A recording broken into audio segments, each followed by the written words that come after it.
বিরিয়ানি রান্না করতে প্রথমে আমি ৫টা ছোট সাইজের আলু খোসা ছাড়িয়ে সামান্য তেলে দিয়ে দিয়েছি।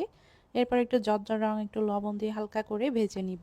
উপরে একটু কালার চলে আসলে এরপর হচ্ছে আমি নামিয়ে নিব। তো এখানে ভাজা হয়ে গেছে। এরপর পেঁয়াজ বেরেস্তা করা তেল দিয়ে দিয়েছি 1/2 কাপ পরিমাণে। অর্ধেকটা স্টার মসলা, একটা কালো এলাচ, সেই সাথে এখানে দারচিনি, এলাচ, লবঙ্গ, একটু শাহি জিরা দিয়েছি 1/2 চা চামচের মতো। পেঁয়াজ কুচি 1/2 কাপ পরিমাণে, আদা রসুন বাটা 2 টেবিল চামচ পরিমাণে, কাঁচামরিচ বাটা দিয়েছি 1 টেবিল চামচ পরিমাণে, 1/4 কাপ দুধ দিয়েছি। এরপর ভালো করে মশলাটা কষিয়ে 1 চা চামচ ধনিয়ার গুঁড়া, 1/2 চা চামচ গরম মশলার গুঁড়া, 1/4 কাপ পরিমাণ টক দই দিয়ে ভালো করে মশলাটা কষিয়ে নিয়েছি। লবণ দিয়েছি পরিমাণ মতো। এরপর এখানে 800 গ্রাম পরিমাণে গরুর মাংস দিয়ে মাংসটা ভালো করে মশলার সাথে কষিয়ে নিচ্ছি। যেহেতু বিরিয়ানি রান্না করছি, বিরিয়ানির মশলা দিয়েছি 2 টেবিল চামচ পরিমাণে, আর এটা হচ্ছে রাঁধুনি বিরিয়ানির মশলা। মাংসটা ভালো মতো কষিয়ে এরপর আগে থেকে ভেজে নেওয়া আলুগুলো দিয়ে দিচ্ছি, দিয়ে আর একটু কষিয়ে নিচ্ছি। ঝটপট বাসায় মেহমান আসলে আমি কিন্তু এভাবে করে বিরিয়ানি রান্না করি। আর বিরিয়ানির মাংসটা যেহেতু রান্না হতে দেরি হয়, এর জন্যই হচ্ছে প্রেসার কুকারে মাংসটা দিয়ে আমি দ্রুত সিদ্ধ করে নিব। এতে আমার সময়টাও বাঁচবে, সেই সাথে মাংস দ্রুত সিদ্ধ হয়ে যাবে। প্রেসার কুকারে দিয়ে আমি এখানে 1.5 কাপ পরিমাণে নরমাল পানি দিয়ে ঢেকে রেখে দিব। 5 থেকে 6টা হুইসেল দিলেই আমি নামিয়ে নিব। আর এই যে আমি ঢেকে দিয়ে দিচ্ছি। আর মাংসটা সিদ্ধ হয়ে গেলে আমি একটা হাঁড়িতে ঢেলে নিচ্ছি। এরপর আরেকটু ঝোল ছিল, সেটা কমিয়ে ভুনা ভুনা হয়ে গেলে নামিয়ে নিব। এরপর বিরিয়ানি চাল ভেজে নিব। এর জন্য 1/4 কাপ পেঁয়াজ বেরেস্তা করা তেল দিয়ে দিয়েছি, 3 কাপ পরিমাণ পোলাওয়ের চাল দিয়েছি, আর স্বাদ মতো বা পরিমাণ মতো লবণ দিব। দিয়ে এখন ভালো করে এই চালটা ভেজে নিব। পোলাওয়ের চাল সুন্দর মতো ভাজা হয়ে গেলে খুব সুন্দর একটা ঘ্রাণ বের হবে।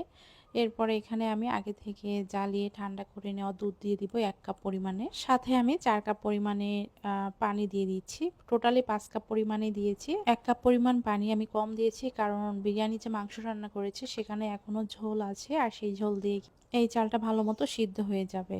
আলু বোখারা দিয়ে দিচ্ছি 5 থেকে 6 টুকরা। এরপর কাঁচামরিচ দিয়ে দিচ্ছি আস্ত বেশ কয়েকটা।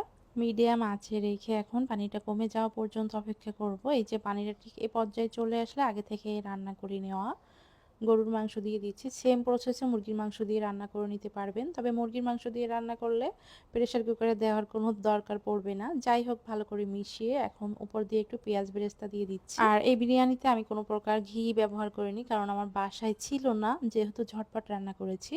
এখন নিচে একটা তাওয়া বসিয়ে 10 মিনিটের জন্য আমি দমে রেখে দিয়েছিলাম। আর 10 মিনিট পরে এটা ভালো মতো এখন আমি উল্টে পাল্টে নিচ্ছি। এতে করে উপর নিচ করে নিলে চালটা পারফেক্টভাবে সিদ্ধ হবে। আর যেহেতু আমার বাসায় এই উপকরণগুলো ছিল, এই জন্য রান্না করেছি। আর ঘি ছিল না, এই কারণে আমি ঘি দেইনি। বাসায় যদি ঘি থাকে আপনারা দিয়ে দিতে পারবেন এই পর্যায়ে। আবার একটু পেঁয়াজ বেরেস্তা দিয়ে দিচ্ছি, দিয়ে আবারও 5 মিনিটের জন্য একদমই লো আঁচে রেখে দিব। চালে মাংস মেশানোর পরে চুলোর আঁচটা একদমই লো আঁচে রেখে তারপর বিরিয়ানিটা রান্না করবেন। এই যে আমার বিরিয়ানি রান্না হয়ে গেছে। আশা করছি আপনাদের কাছে ভালো লেগেছে। ভালো লেগে থাকলে অবশ্যই শেয়ার করে দিবেন। নতুন কোনো রেসিপি নিয়ে আবারও চলে আসব। আর যেহেতু সামনে রমজান মাস, রমজান মাসের ইফতারিতেও কিন্তু আপনারা এইভাবে করে বিরিয়ানি রান্না করে নিতে পারবেন।